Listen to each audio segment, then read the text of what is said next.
Hello students, आज हम आपके बीच में एक बार पुनः केमिस्ट्री का टॉपिक बिलियन के अणुसंख्या गुणधर्म से आप क्या समझते हैं ये लेकर के आए हैं।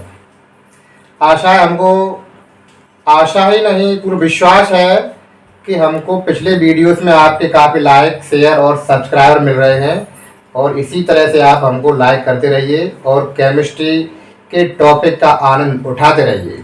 तो आइए बच्चों, आज हम आपको बताते हैं बिलियन के अणुसंख्या गुणधर्म से आप क्या समझते हैं। तो सबसे पहले आप ये समझिए कि बिलियन के वे गुण जो उसमें उपस्थित विलय के कणों की संख्या पर निर्भर करते हैं उसे हम बिलियन के अणुसंख्या गुणधर्म कहते हैं। ये जो गुणधर्म हैं वो विलय या कणों की प्रकृति पर निर्भर नहीं करते हैं, only depend on the number of particles is called colligative property of the solutions. अब हम बताएंगे आपको कि ये बिलियन के अणुसंख्या गुणधर्म कौन कौन से होते हैं। तो देखें, बिलियन के कुल 4 अणुसंख्या गुणधर्म हैं। नंबर 1, बाष्प दाब में आपेक्षिक अवनमन। नंबर 2 है हिमांक में अवनमन। नेक्स्ट पॉइंट है अपना क्वथनांक में उन्नयन। और हमारा अगला जो पॉइंट है बिलियन का पराशरण दाब। तो अपन बिलियन की कॉलिगेटिव प्रॉपर्टी, कॉलिगेटिव एक लैटिन भाषा का शब्द है जिसका अर्थ होता है, इसमें 2 शब्दों से मिलकर बना। को का मतलब होता है टुगेदर और लिगेटिव का मतलब होता है टू बाइंड। अर्थात बिलियन के ऐसे गुण जो उसमें उपस्थित विलय की कणों की संख्या पर निर्भर करते हैं उन्हें हम अणुसंख्या गुणधर्म कहते हैं। ये कितने हैं? नंबर 1 देख लें आप लोग, इसको आप लिख लें। तो जैसे बिलियन के अणुसंख्या गुणधर्मों के हमने नाम पढ़े, उनमें से 4 नाम थे। उसमें फर्स्ट वाला जो था हमारा वो था बाष्प दाब में आपेक्षिक अवनमन। तो सबसे पहले हमको ये समझना चाहिए कि ये बाष्प दाब क्या होता है। यहाँ आप देख सकते हैं डायग्राम में, यहाँ पर हमने एक शुद्ध विलायक लिया है। इसमें सभी ऊपर की सरफेस पे जो पार्टिकल्स हैं वो विलायक के अणु हैं। और आप देख रहे हैं दूसरे पात्र में हमने बिलियन लिया है। इसमें आप देख रहे हैं जो बड़े वाले पार्टिकल्स हैं ये तो विलायक के अणु हैं और जो डार्क हैं वो हमारे विलय के अणु हैं। विलय हमारा कैसा है? अवाष्पशील है। तो जब हम इनको ताप पर किसी पे गर्म करते हैं तो आप देख सकते हैं इसमें सभी मॉलिक्यूल किसके हैं? ओनली विलायक के हैं। तो विलायक के अणु बहुत जल्दी बाष्पित होंगे और बाष्प जाने के बाद ऊपर जाएगी और जाने के बाद पुनः वापस इसकी जो लेयर होगी उस पर एक प्रेशर डालती है, जिसे ही हम बिलियन का बाष्प दाब कहते हैं। यहाँ आप देखेंगे कि बिलियन में कछु अणु तो साफ विलायक के हैं और कुछ अणु किसके हैं? विलय के हैं। तो जो विलय है वो कैसा है? वो अवाष्पशील है। अवाष्पशील होने के साथ में क्या होगा? इसमें जो वाष्पशील होने वाले अणु कम हो गए किसकी तुलना में? विलायक की तुलना में। तो आप समझ सकते हैं कि शुद्ध विलायक का वाष्प दाब बिलियन के वाष्प दाब की तुलना में कम होता है। कम क्यों होता है? क्योंकि बिलियन में कुछ अणु अवाष्पशील विलय के होते हैं जो विलायक के अणुओं को वाष्पित होने के लिए उसमें रुकावट डालते हैं। अतः हम यहाँ ये सीखेंगे कि शुद्ध विलायक का जो वाष्प दाब होता है वो बिलियन के वाष्प दाब की तुलना में अधिक होता है। क्यों होता है? क्योंकि शुद्ध विलायक में सभी अणु टोटल विलायक के ही होते हैं जो कि आसानी से वाष्पित हो जाते हैं, जबकि बिलियन में विलय और विलायक दोनों के अणु होते हैं जिनमें से केवल विलायक के अणु ही वाष्पशील होते हैं। विलायक के ही अणु वाष्पशील होते हैं, विलय के नहीं। जब विलय के अणु वाष्पशील ही नहीं होते हैं तो वाष्प ही कम बनेगी। जब वाष्प ही कम बनेगी तो उसका दाब भी कम बनेगा। अतः हम समझ रहे हैं कि बिलियन का वाष्प दाब शुद्ध विलायक के वाष्प दाब की तुलना में कम होता है। अतः अब हम आपको वाष्प दाब की परिभाषा बताते हैं। साम्यावस्था पर किसी द्रव की सतह पर वाष्प के द्वारा डाला गया दाब ही वाष्प दाब कहलाता है। एक बार पुनः सुने। साम्यावस्था पर किसी द्रव की सतह पर उसकी वाष्प के द्वारा डाला गया दाब ही वाष्प दाब कहलाता है। इसको आप थोड़ा लिख लें। अब देखेंगे हम आपको वाष्प दाब में आपेक्षिक अवनमन से परिचय कराते हैं।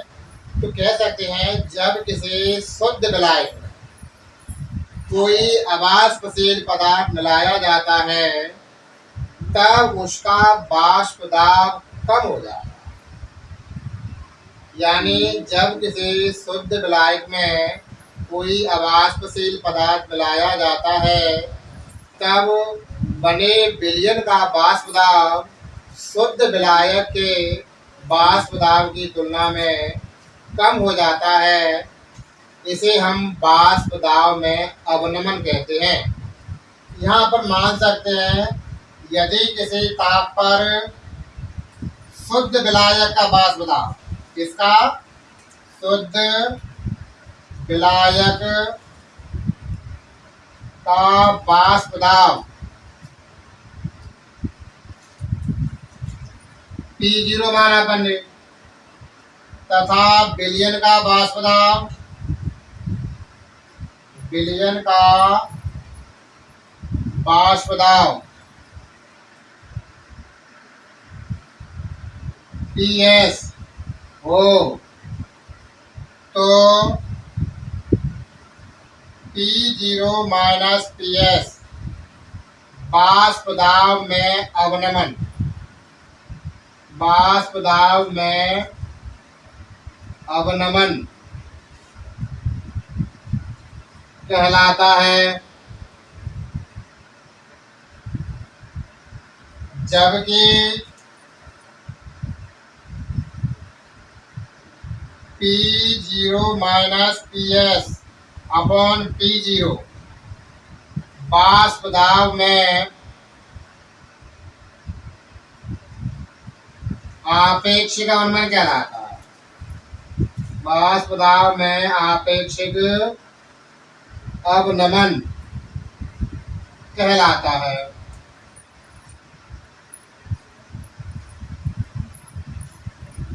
तो आप देख रहे हैं ये P0 minus PS upon P0 है ना, इसको अपन लोग वाष्प दाब में आपेक्षिक अवनमन कहते हैं। एक बार और सुने। एक बार पुनः इसकी परिभाषा आप सुनेंगे। जब किसी शुद्ध विलायक में कोई अवाष्पशील पदार्थ मिलाया जाता है तब बने विलयन का वाष्प दाब शुद्ध विलायक की तुलना में कम हो जाता है। इसे ही हम विलयन का वाष्प दाब में अवनमन कहते हैं। यहाँ अपन ने माना था कि विलायक का वाष्प दाब क्या माना अपन ने? P0 और विलयन का वाष्प दाब क्या माना अपन ने? PS। तो इन दोनों का जो अंतर है वो हमारा वाष्प दाब में अवनमन कहलाता है।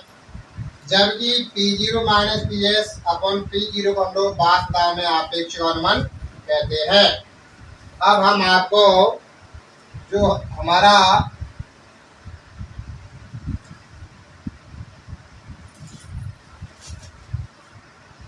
अब हम आपको चलते हैं वाष्प दाब में आपेक्षिक अवनमन है, इसकी सहायता से हम विलय का अनुभाग किस प्रकार से ज्ञात करते हैं।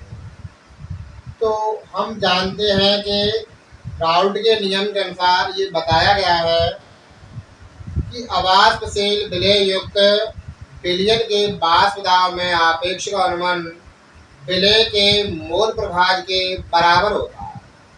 तो आइए बेटे अपन लिख सकते हैं वाष्प दाब में आपेक्षिक अवनमन क्या होता है?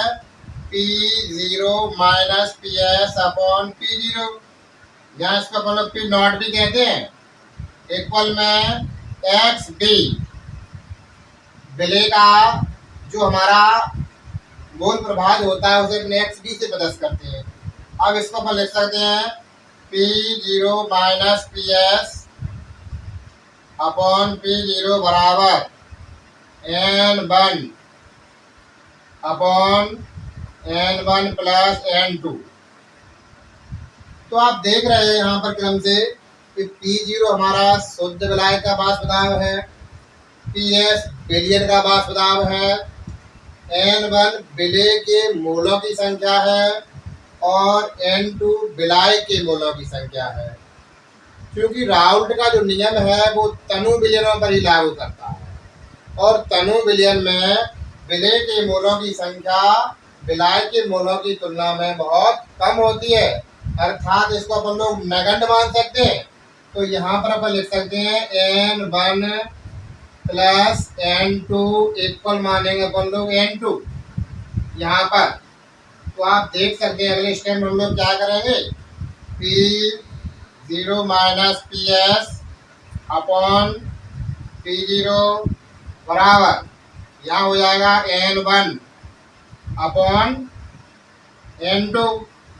तो चूंकि हम जानते हैं कि N1 इक्वल होता है WB अपॉन MB और N2 इक्वल होता है WA अपॉन MA। ये वाली वैल्यू अपन इस पर रख देंगे। तो तब तक के लिए आप इसको नोट कर लें, फिर अपन आगे बढ़ते हैं इसको। तो यहाँ पर हम लोगों ने क्या किया है, N1 की वैल्यू और N2 की वैल्यू रख दी है। तो आप जानते हैं कि पहले का जो मल्टीप्लाई चौथे में होता है और दूसरे का तीसरे में होता है।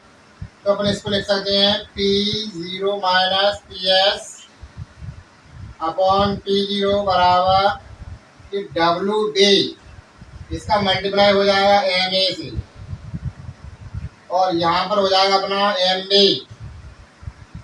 और N2 हो जाएगा अपना W।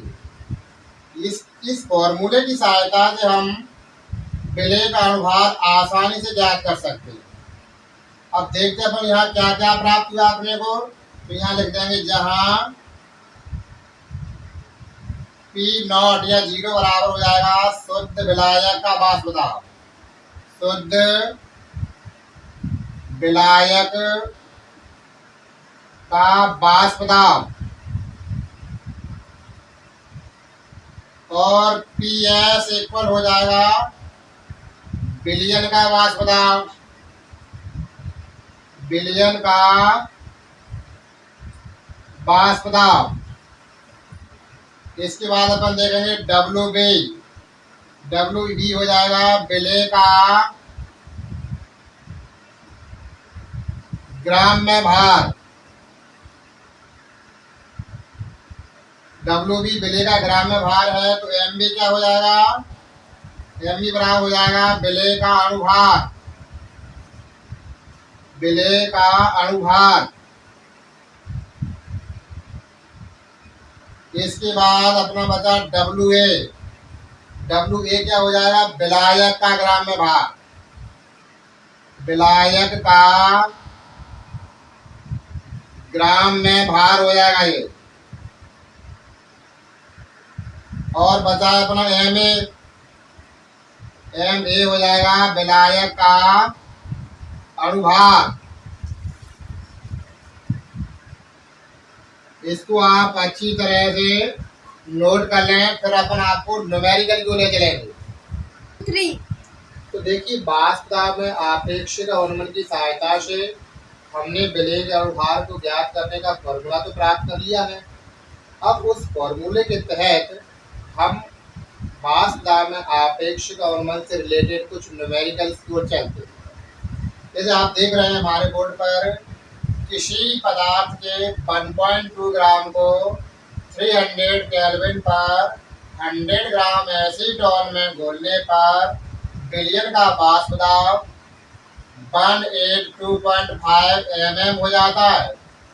यदि शुद्ध एसीटोन का वाष्प दाब 185 mm हो तो पदार्थ का अनुभार ज्ञात कीजिए। यहाँ पर हमको एसीटोन का अनुभार दिया गया है 58 है। तो आइए पर हल करते हैं। सबसे पहले हमें ये पता करें इसमें दिया क्या क्या है। तो अपन यहाँ लिखेंगे दिया है WB equal 1.2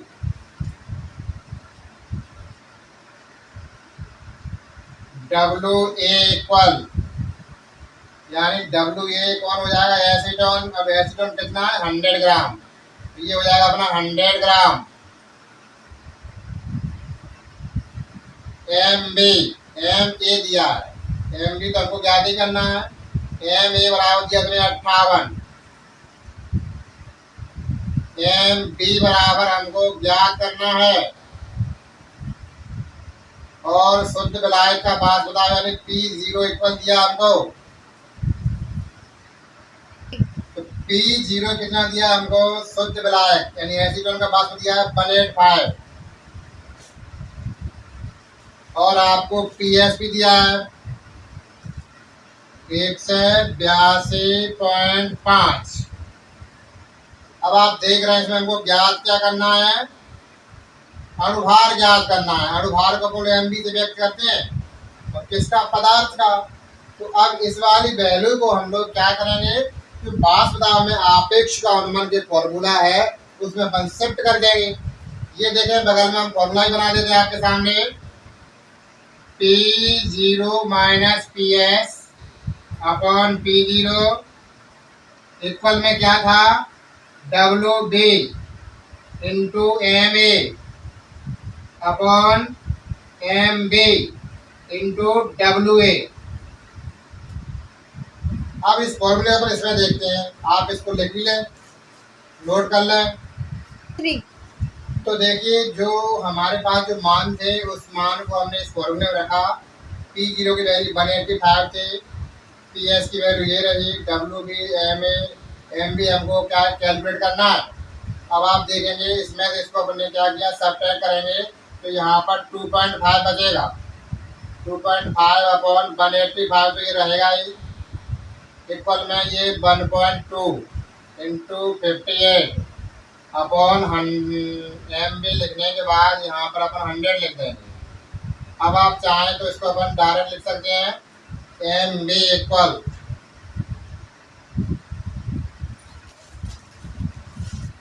1.2 into 185 into 58 upon 2.5 into 100। तो आप देख सकते हैं ये पॉइंट से अपना पूरा पॉइंट कट रहा है, और 2 से ये कट जाएगा, ये अपना जाएगा 2 2 जा 4 2 9 जा 29 हो जाएगा, ये अपना 50 हो जाएगा। इसको अपन 5 से काट सकते, देखें 5 3 15 होता है, और 5 7 35, ये हो जाएगा 5 25। अब देखें अब नहीं कटेगा, तो ये MB इक्वल आएगा अपना 12 इंटू 37 इंटू 29 अपॉन, यहाँ ये कट गया था ना ये, तो ये बचा अपना 5 गुणा 50। इसको अपन कैलकुलेट कर देंगे तो हमारा आंसर आ जाएगा 51.5 ग्राम मोल इनवर्स। तो देखिए जो हमारा MB की वैल्यू थी वो 51.5 ग्राम मोल इनवर्स आ चुकी है। अतः आज की क्लास है इसमें हमने कॉलिगेटिव प्रॉपर्टीज के अंतर्गत फर्स्ट नंबर की जो कॉलिगेटिव प्रॉपर्टी है वाष्प दाब में आपेक्षिक अवनमन, जिसका हमने आपको विधिवत अध्ययन कराया। आशा है हमें कि हमारी क्लास आपको बहुत पसंद आई होगी।